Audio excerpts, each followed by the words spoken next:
is supposed to feel hopeful. But for many people, it feels overwhelming, expensive, painful, and confusing. We are told that progress in medicine always comes with more complexity, more needles, more procedures, more downtime. But imagine this, listeners. What if the next shift in healing is actually about doing less to the body, not more? Welcome back, listeners, to another very interesting episode on the BizBlend podcast. I'm your host, Sana, and today's conversation, it is not about miracle cures or shortcuts. It is about asking harder questions around how we feel, how we heal, how we recover, and why so many high performing people still feel broken. My guest today, Dr. Tommy Rhee, he's a sports chiropractor, regenerative medicine innovator, former NFL team chiropractor, Navy aircrew veteran, and the creator of a needle free regenerative platform called Regen.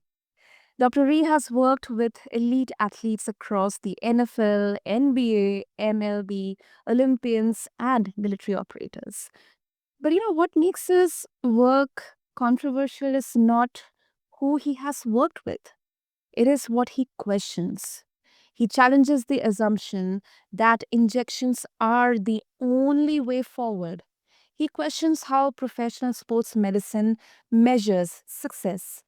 And he believes regenerative medicine may be misunderstood both by patients and practitioners.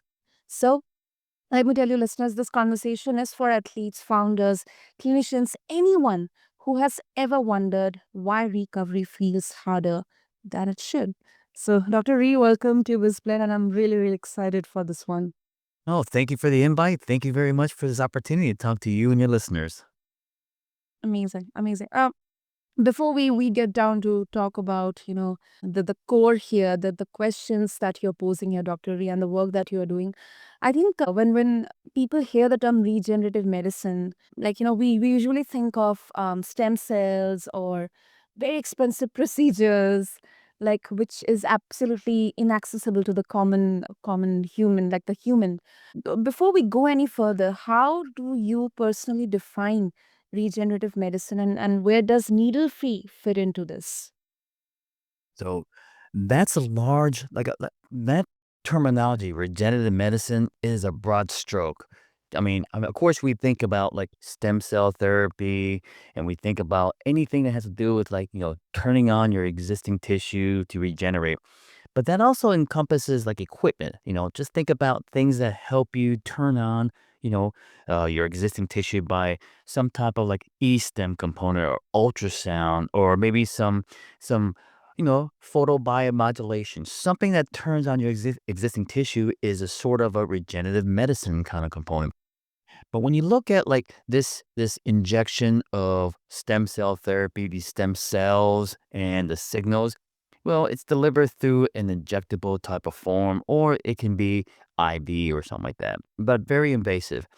But then when you go into where it should go, it should be an easy application because these molecules, these cell-free molecules, are small enough that if you have the right delivery system, it can go to the skin in the topical world. So that's why the topical side of things encompasses that delivery mechanism, those signals from the stem cells to turn on your existing tissue. So regenerative medicine is just a large terminology, but I target, from that side of things, I narrowed down the subtopic into, stem cell therapy or the bioactive molecules and the signaling ability. Hmm, that is interesting. So, if I'm understanding you correctly, Dr. Rhee, you are saying that regeneration is less about adding something into the body and more about activating what is already in there. Exactly. Perfectly said. You know, Mhm. we have the tissues. I mean, it's just basically our poor ability to wake it up, signal, and make it do its job. So just like anything else that we age, we start losing the ability to regenerate. Right? We always want that, once we get to puberty, we want that 1-to-1 ratio, right? We want one like, one cell die, one cell replaces that 1-1 ratio so we can keep going on through life and then, have that nice stabilization, static quo, right? But as we age, we start decreasing the ability to, make that cell and have that decreasing side of things. So increase. So then you're destroying two cells, you only rebuild one cell. So you start, having that process of, they call, like, in the bone world, it's called osteoporosis, and the muscle, they call it sarcopenia. But you want something that tells your existing tissue, hey, catch up with that destruction so it's back to 1-to-1 ratio. You need that signaling. It's not the cell, it's the information that tells the cell what to do. That's what we need to engage, that signaling device, messages. Messages in the form of everything. You hear these buzzwords about, like, peptides and proteins and cytokines and, hormones. Well, that's what it is. It's just messages. It's in the form of that format that tells our existing tissue to do something. So it's about increasing that signal as we get into a trauma phase of an injury or when we go through that aging process, is that we have to keep that signal strong and vibrant. Yeah, yeah, makes sense. Makes sense, Dr. Rhee. And what made you question this injection first approach in the first place? Like, was there or were there any moments or where it stopped, absolutely stopped making sense to you? Yeah. Good question. So when it comes to the where I'm at in this professional world with these athletes, especially in the NFL and football, it's about playing and staying in the field. You want to continue on. So when you look at these professional athletes, they have to work because their contract is written up in several ways.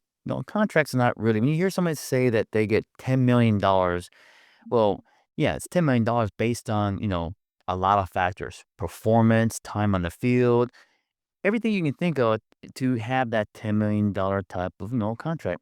So these guys have to be on the field. They want to play. So when they do get injured or something happens, well, they can't go into the regenerative world that you do the injection, because at present times when you do the injection, there's a downtime. There's a downtime where you have to have that tissue recover from the injection and have that those cells do its ability to solidify that type of growth in there.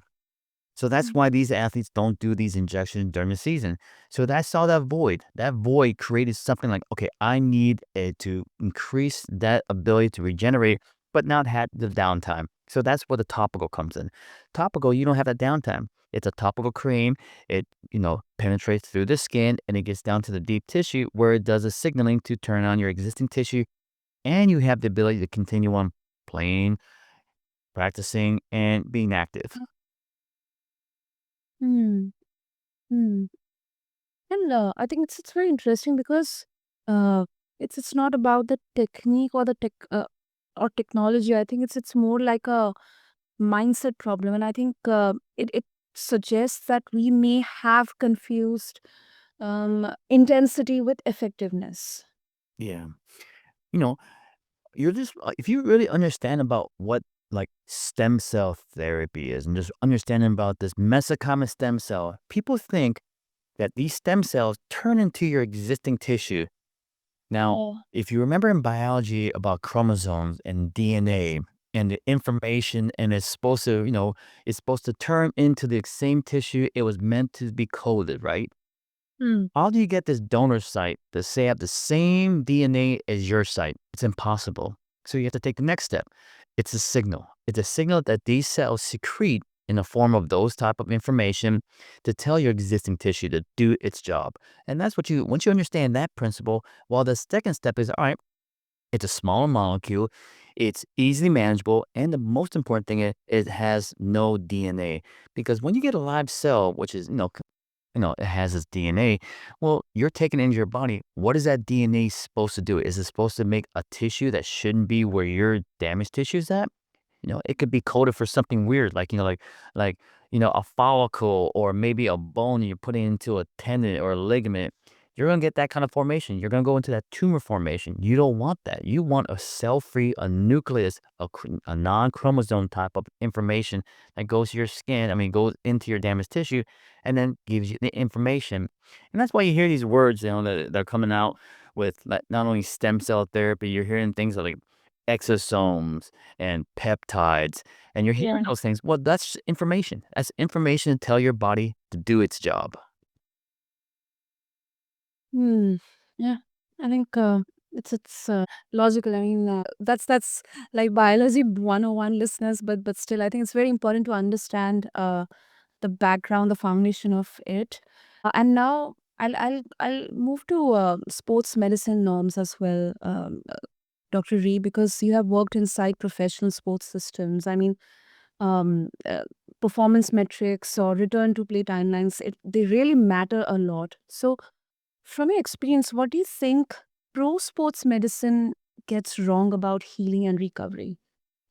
Wow, you're talking about a huge it's a huge industry that question is very like it's like an open-ended question. It's like huge. It's because think about the variables there. You're looking at professional athletes, professional teams, and now it's a business.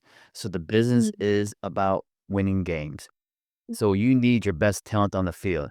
So you have assets, which are basically your players, and you have to understand that each asset or player has their potential to do something for the team.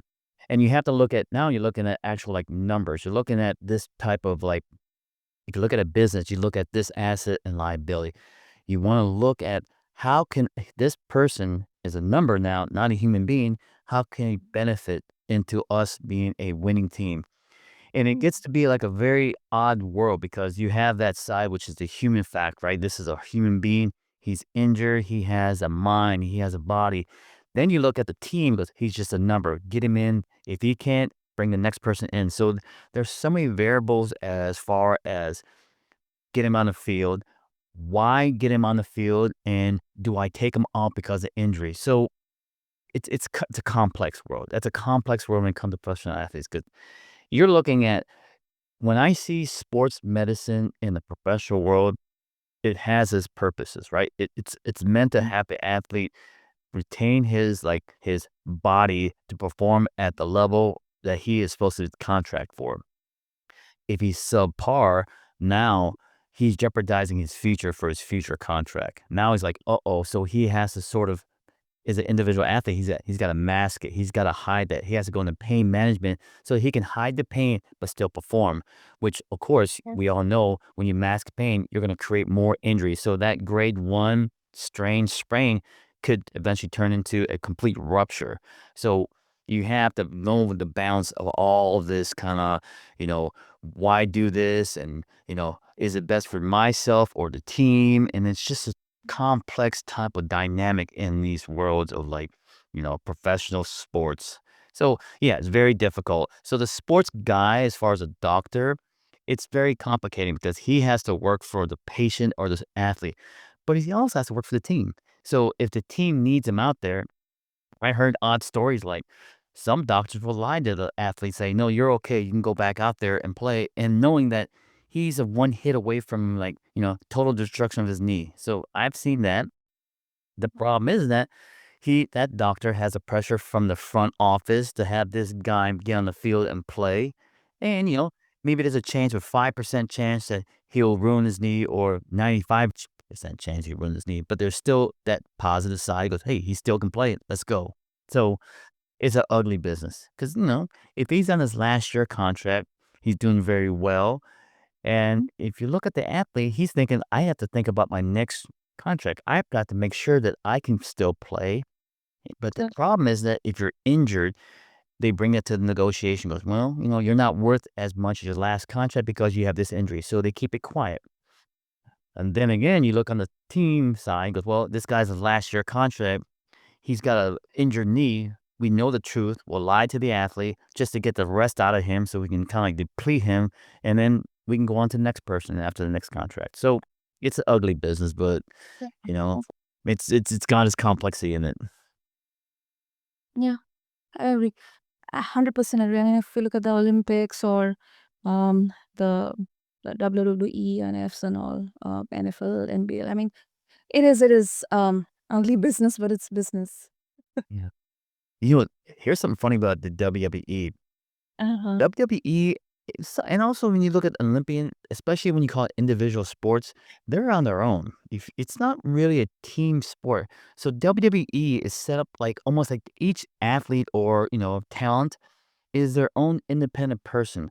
So they're like, subcontracted. They're contracted into this world that gives them the ability to do the wrestling. But when you look at the liability of the company, they're not like employees. They're just contractors. So they have that separation that I don't have to get in like workers' comp or some type of like, protection that under the rules of like this employee employer. So that's how that world is set up. So when you have that kind of world, each individual person is responsible for their own care. They have a facility there. They brought me in to take care of some of these guys, and then they have that side of the medical side. And they do have some insurance there.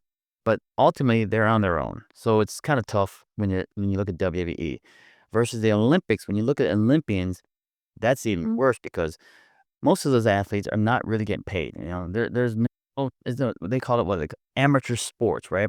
So it's a stipend. They'll get some money. They'll get if they're good, they'll get some type of sponsorship from shoe company or clothing line, and they'll get it. But those are the top guys. When you look at the bottom tier athletes, they're still Olympians, but they're not getting that kind of money. They're just doing it for the joy of the sport and the event and being a participant. So it's like anything else. There's that top tier level that gets that kind of that money and that support and that that medical side, and then you got the lower side that they have to like work a second job in order to pay for some of the training and the therapy and the care for their own body just to be an Olympian. Yeah, yeah. I mean, I have seen a few of, not documentaries, but content on specifically Olympians, and I mean, they have to resort to other ways to just survive. I mean, I think it's like the battle, the commercialization of everything, whether it's art, creativity, sports, and then you have the passion, the the fun of being in the sports. So yeah. Yeah, there's nothing more exciting than representing your country and going to a world stage like that and competing and seeing how you do compared to other people around the world. So it's got its merits as far as that component. But then, you still got to support yourself. You still got to be able to do those type of events and then have your electricity on. That's right. That's right. Hmm. And specifically, Dr. Rhee, you mentioned about how uh, a doctor, who is attending to the players, they have this pressure. Let's say the player is genuinely injured, and there is 95-90% of risk of getting injured. Uh, and then there's a pressure from management. Like, do you believe that there is definitely a need of like this like industry level change, and there any possibility that there can be a change here? I don't know. That's a great question. And I mean, if you look at as a participant, it has its merit to take the athlete out and then have them recover.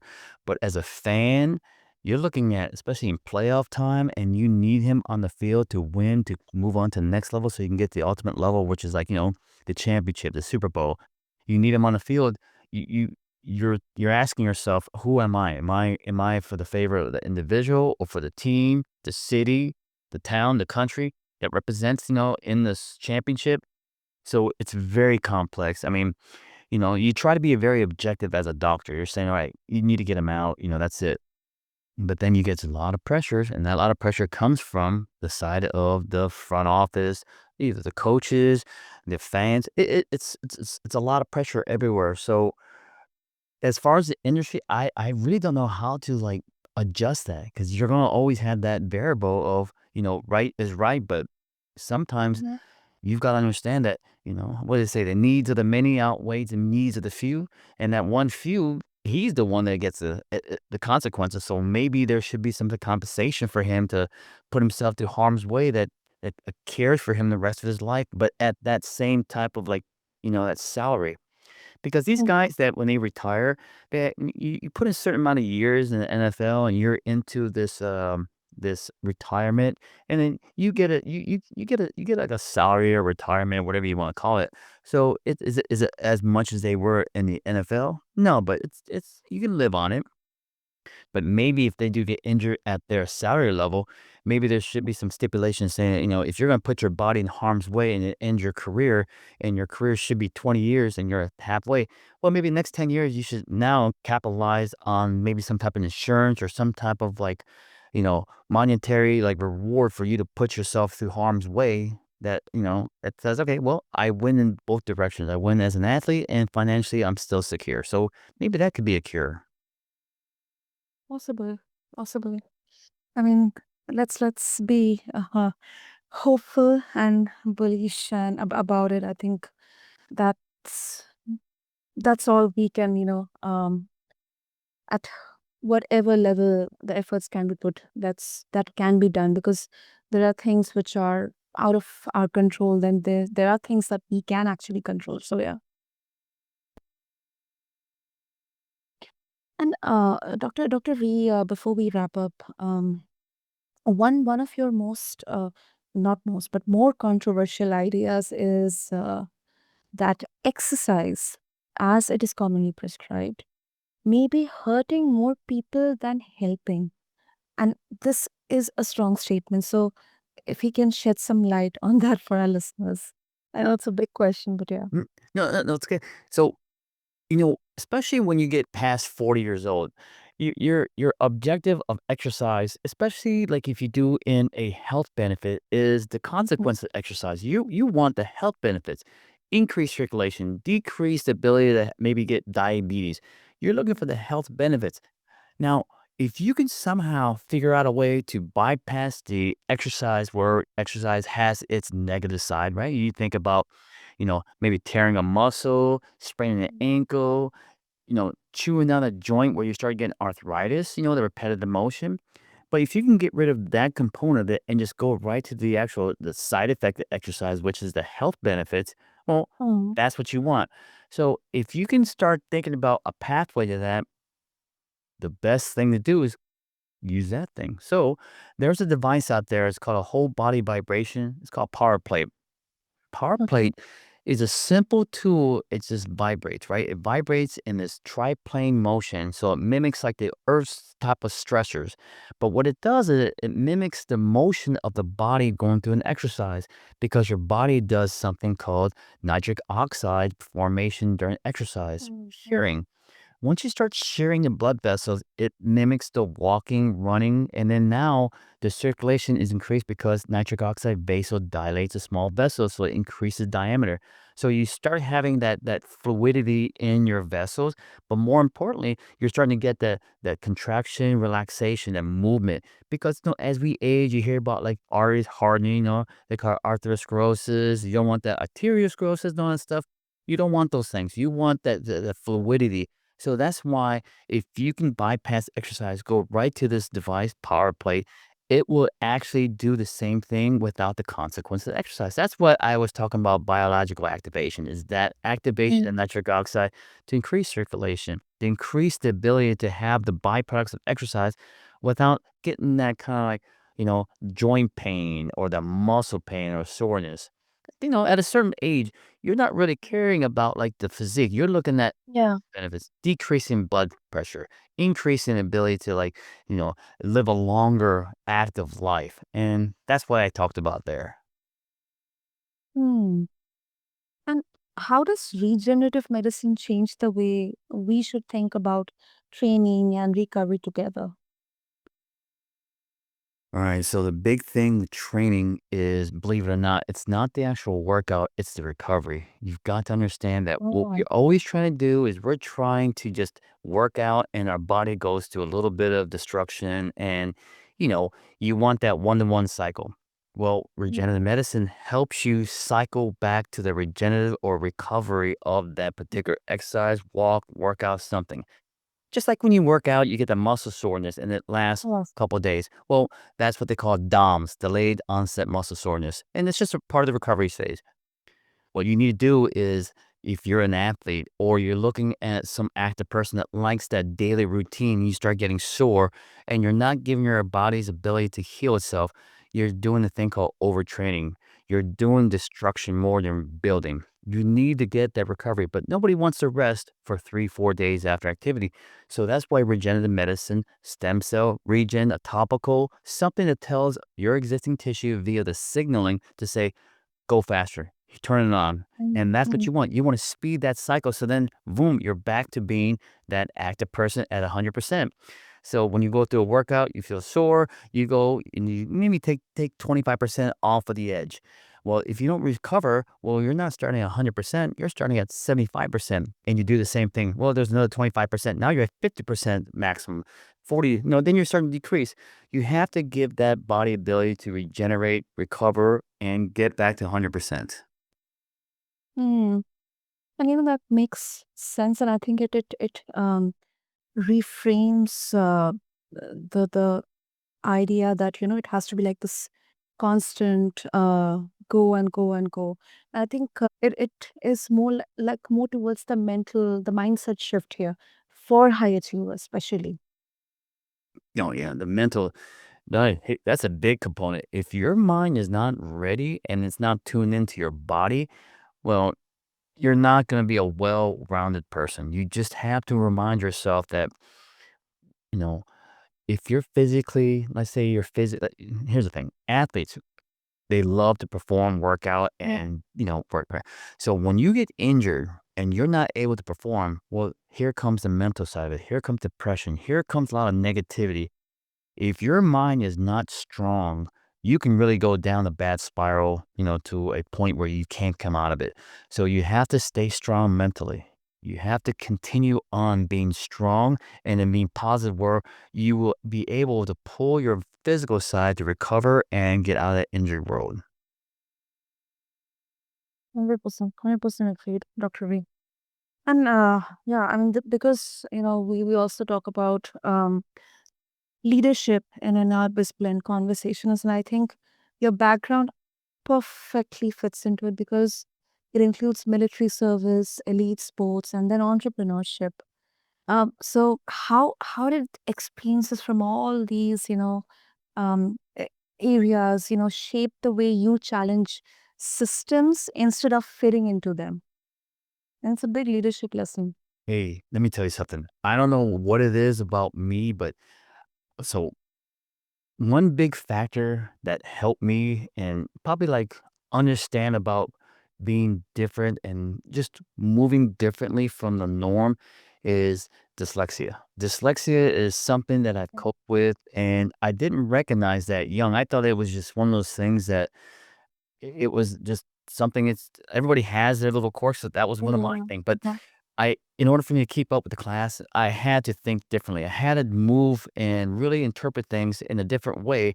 And because of that mindset, it puts you in an environment where anything that you may have, like a hurdle, obstacle, you'll figure out a way. It's just embedded into me from a young age to where I'm moving forward. And what the military did for me, it taught me how to harness the ability to never quit, to really just stick to something and repeatedly just do it and keep going until the task is completed.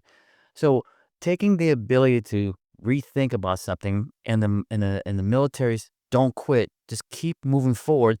Those two combinations, it just perpetuated me to where I was able to be a doctor, be a developer of Regen, write a book. It just seemed like it's not a hard thing to do. It's just part of your stepping stone. You just have to do it. And it's like, well, if I can't do things this way, there's got to be a little different pattern I could do. And then you take that pattern, but you just continue moving forward. Whereas maybe some people will see a hurdle and goes, that's not for me, or I don't want to do that because I'm not that person. Well, for some reason, it doesn't sit in my head that way. It just basically says, all right, it's just a hurdle, just cross over it. Yeah. I think this perspective it turns disruption into responsibility, not rebellion. And I think it's about asking better questions when the stakes are actually real. And I'm very sure that, if a leader or a founder is listening to this conversation, I think this is a big lesson, which is not only applicable in any specific industry or category or an area. I think it's applicable in all aspects of life. Oh, absolutely. If you take the approach that everything, the first thing I do is I know who I am in the sense that I don't have a hurdle. I have a gift. I don't look at like dyslexia and all this stuff. I don't look at that as like a hurdle. I look at it as a gift. Like it'll allow me to be this different person. And with that, you take that discipline and driving forward and not quitting. And it takes Mhm. time to become this person. I mean, I always tell my, like, kids, like, I got advice, but then I have to remind myself that they haven't gone through the steps, the real, like, the lessons in life that taught me to become this character. Well, people have to go through these things. So it's unique in the sense that if you just take the fundamental and the foundation of working hard, right? Right. And then challenge yourself to never quit and go through these little hurdles, it takes in that fundamental step and you can apply it to every type of situation and just continue on. Continue on. Everybody, everybody, everybody has hurdles. Nobody is escaping this stuff. Nobody can get away from that stuff. It's how you deal with it. And that's why I think it's interesting when you see developers or entrepreneurs, you know, they're the ones that are very uniquely like if you listen to the way they talk and their excitement into their product and their development, that's the fun thing is that you're Yeah. moving forward. So it's interesting that some of these guys out here are thinking about something and the other guys are doing it. Just be the doer. I mean, you'll figure it out down the line how to do it. Don't try to plan too much. Just move forward and then you'll plan during your process. Exactly. Yeah. Yeah. Exactly. Ah, that is brilliant. That is brilliant.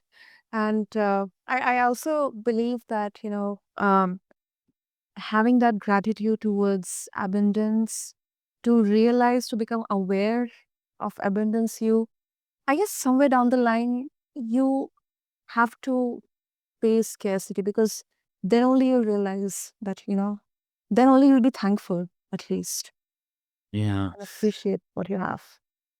That's the one interesting thing is that here's what I noticed about my defense mechanism. So one of my greatest defense mechanisms I have is I have a bad memory.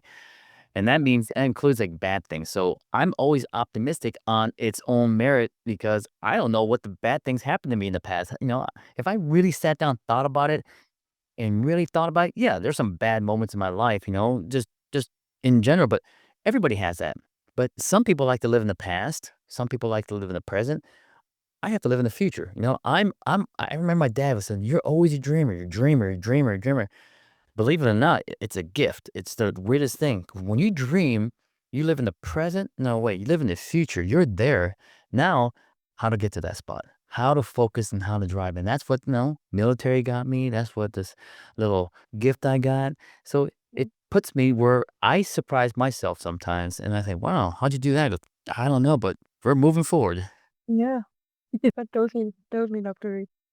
Oh, amazing. What a wonderful, conclusion to this conversation, listeners. And Dr. Rhee, of course, if our listeners, if they have their thoughts, their opinions, and they would like to share, and also they would like to reach out to you, connect with you, what would be the easiest medium?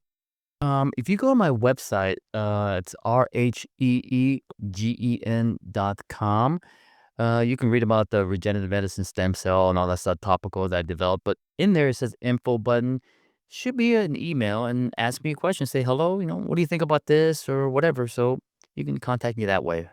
And don't forget, I've got a book out there because Mm. the reason why I wrote the book is that I'll get repetitive questions over and over again about stem Mhm. cell therapy, topical stem cell. So I say, you know what?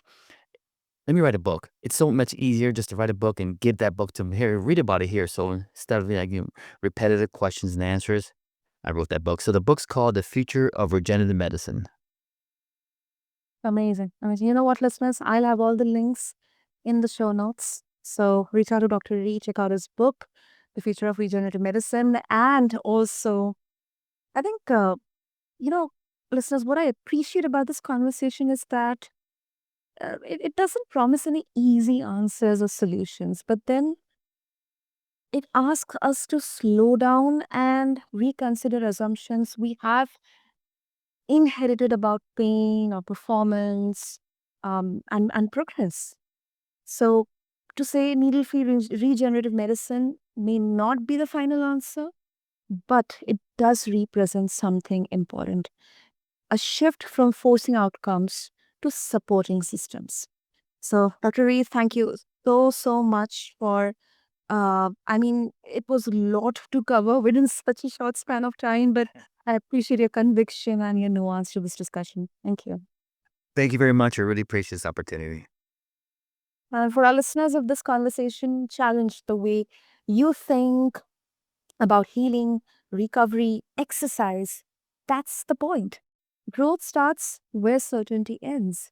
Until next time, this is Sana from BizBlend reminding you that innovation is not about doing more, it is about doing what actually works. Until next time, this is Sana. I'll catch you in the next episode of BizBlend. Thank you.